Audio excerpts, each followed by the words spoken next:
আপনারা চিনবেন একজন বক্তার নাম বলি, আপনারা সবাই চিনবেন, মাওলানা মুশতাকুন নবী। অনেকেই চিনে, যারা বিশেষ করে ফেসবুক ইউটিউব চালায় তারা খুব চিনে মাওলানা মুশতাকুন নবী। উনি আর আমি দেবন্দে ছোট্ট এক রুমে থাকতাম। এই রুমে শুধু দুইজনের না, এটা একজনের রুম। দুইজন শুইলে দুজনের গায়ে গায়ে লাগে, এত রুমটা এত ছোট। এটা ভালো ছাত্রদের জন্য এমন কিছু রুম বানাইছে, যারা খুব হাই ফার্স্ট ক্লাসের ছাত্র, যারা খুব ভালো ছাত্র, তাদেরকে মাদ্রাসার পক্ষ থেকে এরকম স্পেশাল রুমগুলি দেয় যে একা থাকবে। তো উনি আমাকে বললেন যে আপনি আশা করেন আমার রুমে। তা আমি তো আর ওনার মতো ভালো না, আমি তো ওনার মতো এত মেধাবী না, আমি তো এত ওনার মতো এমন ভালো না।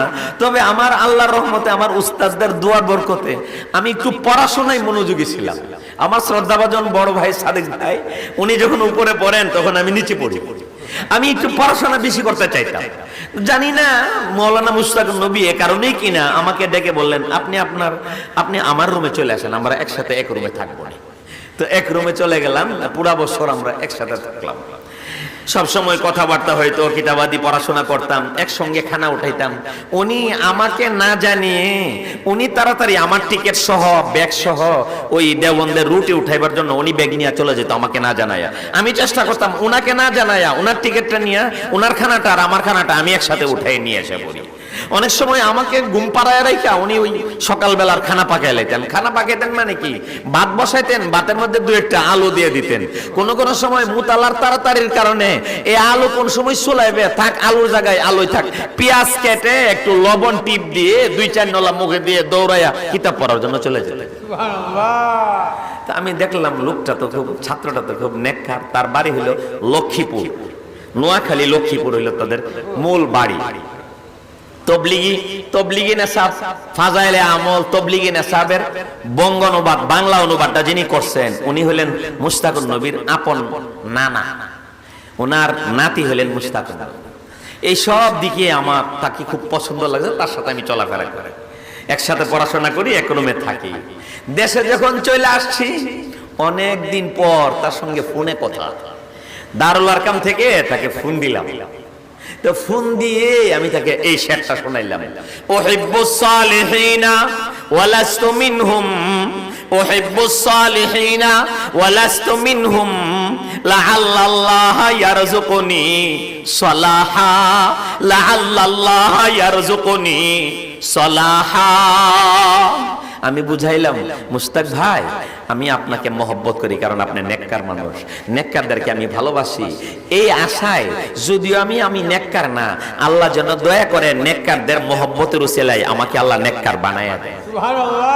আমি না এই শেরটা ওনাকে মোবাইলে শুনাইলাম, যে আমি বুঝাইলাম যে আমি আপনাকে মহব্বত করি। উনি আমাকে পাল্টা আর একটা শের দিয়া জবাব দিচ্ছেন। উনি বলেন, উহিব্বুল মুজাহিদিনা ওয়ালাস্তু মিনহুম, উহিব্বুল মুজাহিদিনা ওয়ালাস্তু মিনহুম, লাআল্লাল্লাহ ইয়ারযুকুনি জিহাদাও ওয়া শাহাদা, লাআল্লাল্লাহ ইয়ারযুকুনি জিহাদাও ওয়া শাহাদা।